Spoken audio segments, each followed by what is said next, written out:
Я сегодня иду пешком, потому что экономлю бензин.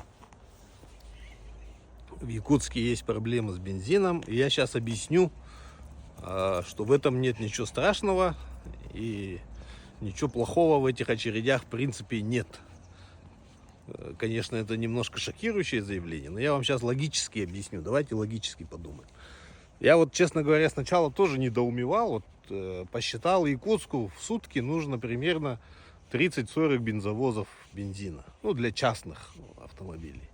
Казалось бы, 40 бензовозов — это ничего сложного такое количество топлива завести, да, в город. Вот. Но из-за того, что начались украинские удары по НПЗ российским, в середине лета были сбои с поставками, потому что нужно было перегруппироваться, пересмотреть логистику и так далее. И поэтому они придерживали отпуск бензина. Вот. И в остальных больших городах, Иркутске, Новосибирске, там уже поставки бензина уже восстановились, уже очередей таких больших там на заправках нет. А в Якутию этот кризис пришел с опозданием, потому что мы пока старые запасы проели, пока эти танкеры или по железной дороге из цистерны к нам шли, вот эта вот волна пришла с опозданием. И суть в чем? Ну вот смотрите, вот если сравнить НПЗ с заводом по производству йогуртов, да, вот, он может произвести, допустим, 1 000 000 пачек йогурта в сутки. Вот. Но ни один завод не работает на 100% мощности. Они производят 70%, 80%, может быть, процентов от максимального.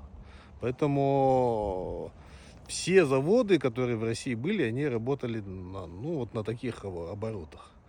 Удары, которые были по НПЗ, они повредили от 5 до 10% производственных мощностей, и то на короткое время, потому что их ремонтировали и так далее.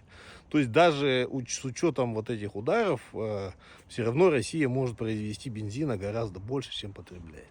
Поэтому никаких проблем с дефицитом нет, просто есть временная перегруппировка, как я сказал, да. Вот, и вот на вот это время, сколько это шло, месяц, может быть, поставки шли с ограничениями. И накопился дефицит.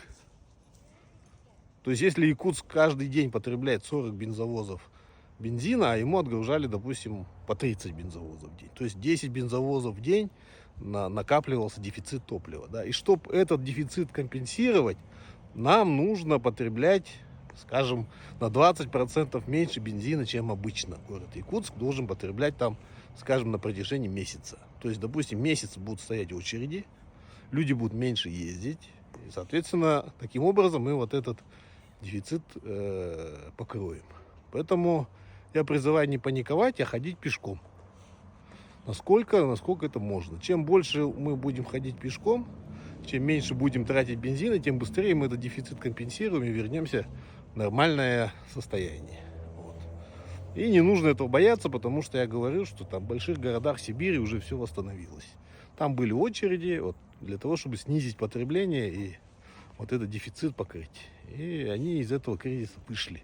Точно так же Якутск выйдет. Я думаю, максимум месяц, наверное, это займет. А по факту я думаю, что уже очереди идут неделю. Еще недели-две, наверное, будет. Вот. Так что давайте ходить пешком, не паниковать. И все будет хорошо. Вообще, в целом, в России очень много нефти, очень много бензина. Эти мини-НПЗ сейчас начнут массово строиться. То есть в результате бензина будет больше, чем было. И он станет и дешевле, и качественнее, и все будет хорошо.